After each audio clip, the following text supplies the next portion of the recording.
Voice of Indonesia. Okay.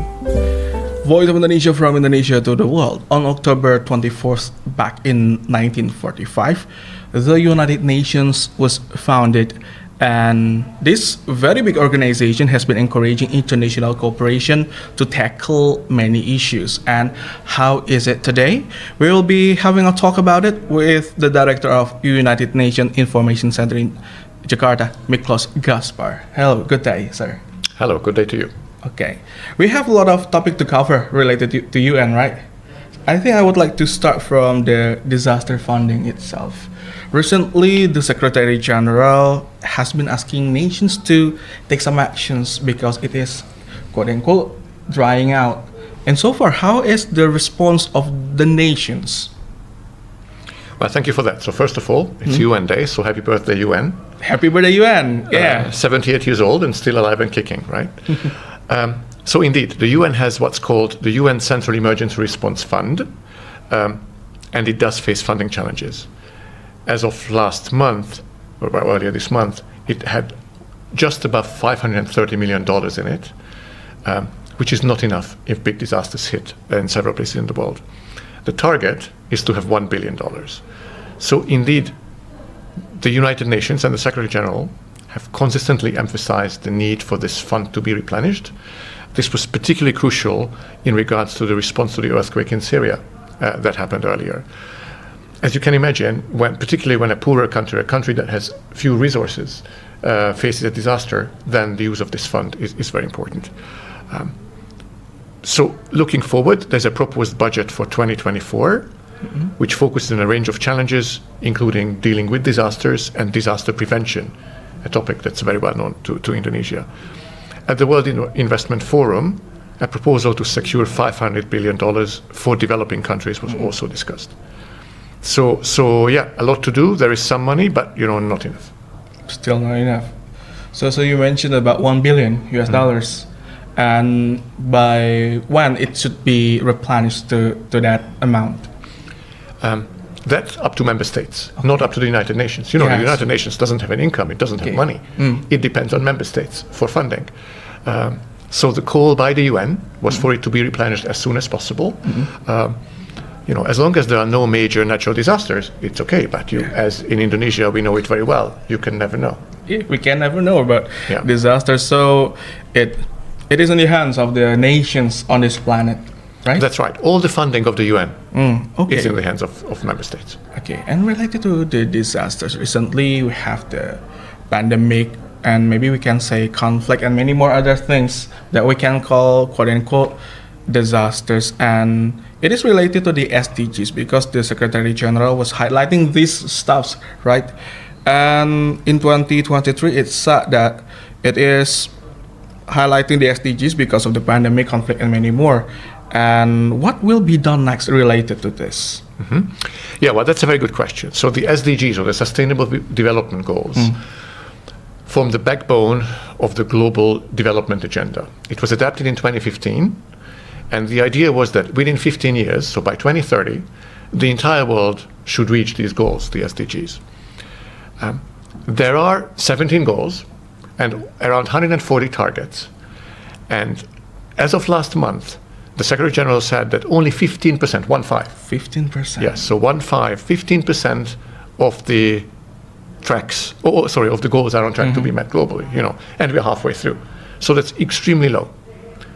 This shows that there's a lot of work to be done. And last month in September, there was a high-level SDG summit convened in New York, where countries made commitments and reviewed the situation, and where the UN, the Secretary General, but also many countries asked for more funding, again, for the SDGs.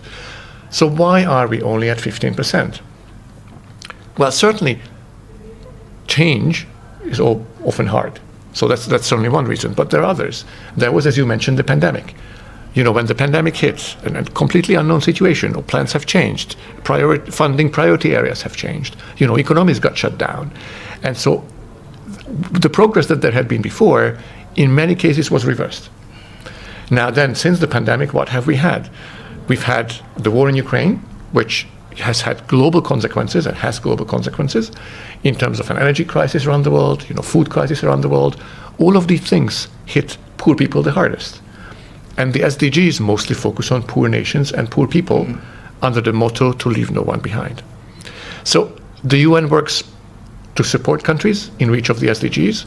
And in Indonesia, where we have about 2,000 UN staff, 90% of whom are Indonesians, the focus of the UN, because Indonesia is a peaceful country, is on development, is on providing support to the UN, supporting to Indonesian government on reaching the SDGs. According to Bappenas, Indonesia is on track to reach 60% of the SDGs. Now, this uses a different method of calculation than the UN's. Okay. And anyhow, Indonesia is probably doing better than many countries, but there's still a long way to go. Just this week, the UN and the Indonesian government published our joint annual report for 2022, which shows the impact of the joint projects that have been done by the UN and the government. But, so far I've been talking about theory, so I've been thinking of how to give you one concrete example so you understand how the UN and the government work together. So the example I want to bring you is a project I visited in the beautiful province of North Sulawesi. It's a project to support tourism development in coastal villages that have traditionally been dependent on fisheries, but there's less fish in the ocean. So the government wants to support these villages. So what they've done is they've built what you guys in Indonesian call homestays. So basically small bungalows where guests can come and stay. That's a major investment. And that was done by the government. But this is not enough. So for many people who receive these are women who've never had an independent income before and typically would never have been a tourist themselves. So how do you deal with a tourist? How do you do marketing? How do you do a business plan?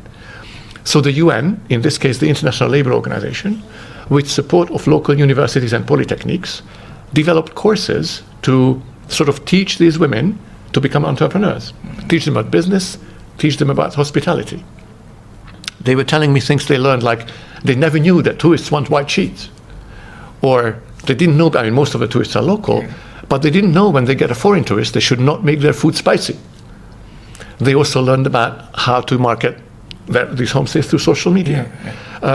So this is an example where the government and the UN complement each other, both in terms of what they provide and in terms of the know-how. Okay, that's a very concrete one, a very concrete example.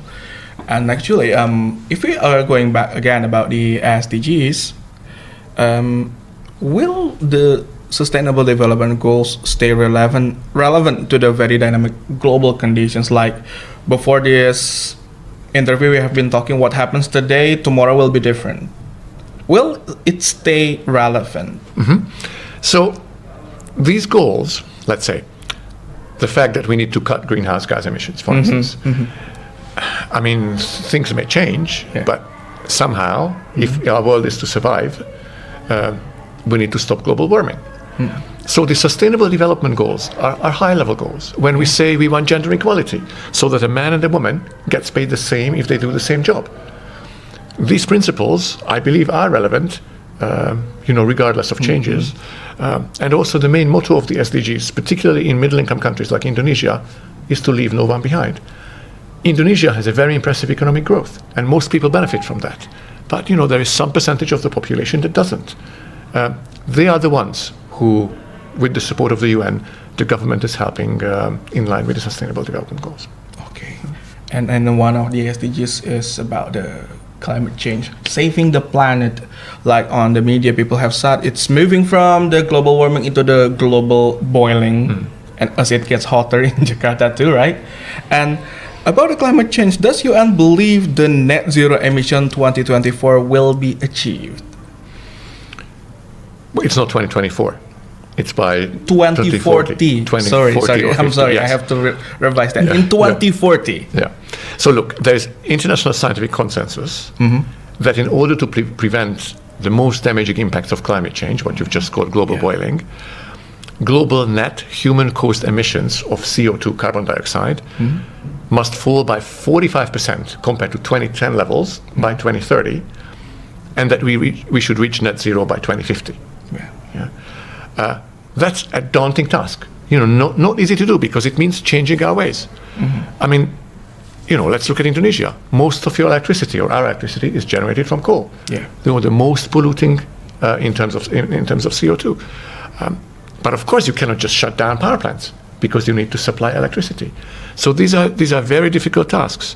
But the UN has called for phasing out coal first, and then all the other fossil fuels. So will we reach this target? I sure hope, because our kids and grandchildren also need a planet to live on, and particularly, Indonesia knows this very well. Many of the coastal communities would be threatened by a substantial rise in ocean levels. But people like you and me shouldn't just sit back and wait for the government to do something. There's so much that we can do at an individual level. Individual level. You see, the best way to cut greenhouse gas emissions, the easiest, is to save on our energy consumption, right? I find, not just in Indonesia, in many countries, but in Indonesia, air conditioners set to 16 degrees. Oh my God. You go to a mall, the door is open, the air conditioner is on. That's a waste of energy. You go to an office and people sit in coats. Why not turn the air conditioner higher and sit in a t-shirt? So, or turn off the light when you don't need it. There's a lot that we can do. The same thing, besides pollution, creating plastic or manufacturing plastic also causes a lot of greenhouse gases. So, use tumblers and not plastic bottles. Okay. There are just so many ways that individuals, can make a big difference. Okay, about this individual stuff, we have been trying to do that. Although on internet, there are some naysayers who say people are asking us to do it on individual level, but at industrial level, they still do the old stuffs. Correct. Individuals alone is not enough, right? But we as individuals can make a difference, because let's say, if you go to the shop and you don't ask for a plastic bag, okay, that's just one plastic bag saved, but the next person will see it, your neighbor will see it, and over time, these things can change. So that's one way individuals have power. The other one is to put pressure on industry, right? We can make the distinction. We can make the consumer choice. Okay. For instance, when we order food that Indonesians love to do, very convenient, but there's more wrapping that comes than food, right? And how far is the next kaki lima from your house, where you could go and buy that food? This is a very nice insight. Yeah. So I agree. The big difference has to be done at the industrial level. Particularly when it comes to energy generation, but also agriculture, right? That's another way we have choices. What food do we consume? How much energy has gone into that food? And how much greenhouse gases it has emitted? So it should be working side by side individually, and later at industrial level. Well, hopefully not later. Not but later, as you said, but side by side, simultaneously. At the same time. Well, what I guess my message is what I'd like to say. Let's not just sit around and complain. But we should also do something that's within our power. Yeah. We got to do something. If we are not the ones who do that, who will do it? Right?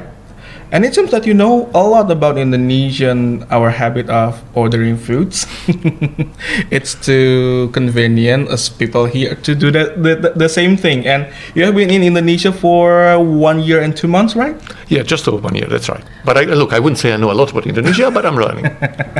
At least in Jakarta and several places, right? Yes. Okay, let's talk about Indonesia. How does the UN see the efforts done by our country in supporting every good causes encouraged by UN?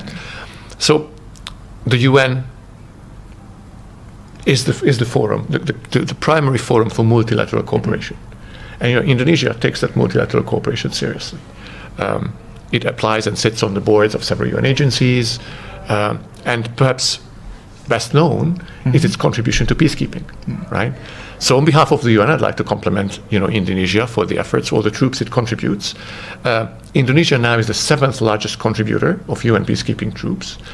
I've had the opportunity to visit the peacekeeping training center in Sentul, between Jakarta and Bogor. Yeah, I know. And meet with the soldiers who are going to be deployed, typically to Africa.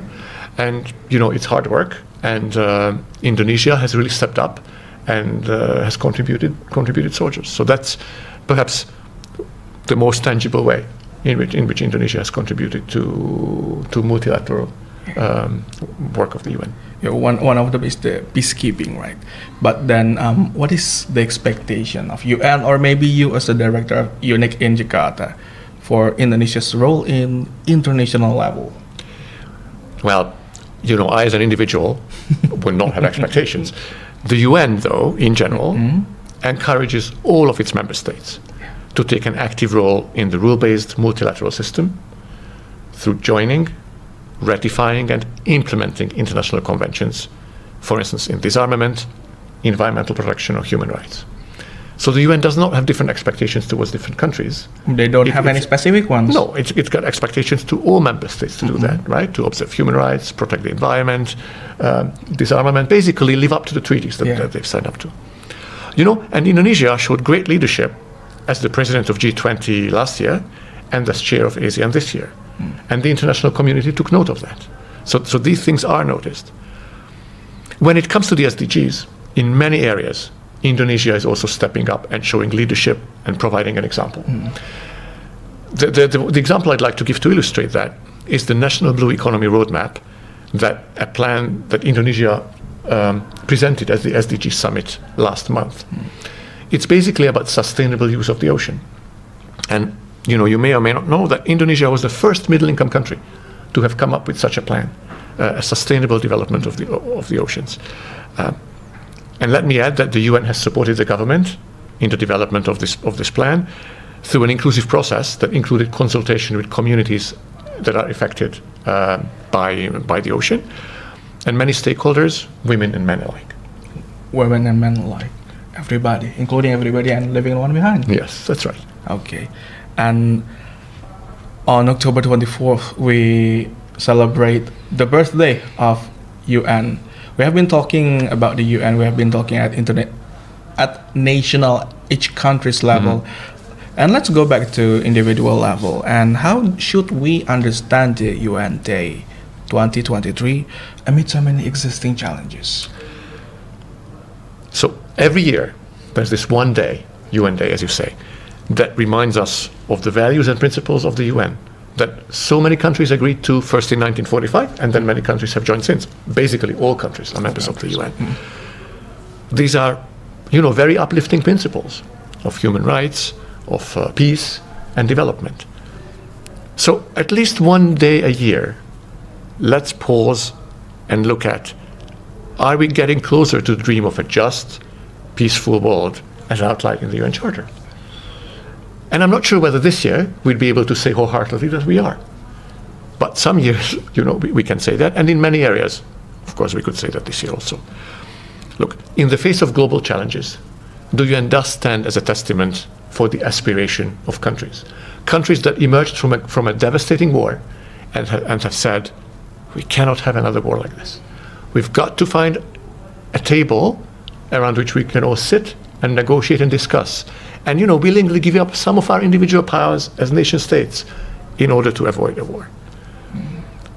And so that when the going gets tough, this international spirit should prevail, and multilateralism should be the way, or it has proven to be the most effective way to maintain peace. So the UN Day shouldn't just be another day in our calendar. Just like your birthday is not just another day in your calendar. It's when you think about the past year and perhaps the next year. So, let's do that. Let's spend today thinking about what we can each do for peace, for the achievement of the SDGs, to leave no one behind. And let's take a day to celebrate the many achievements of the UN and the multilateral system despite all the challenges that the world faces today.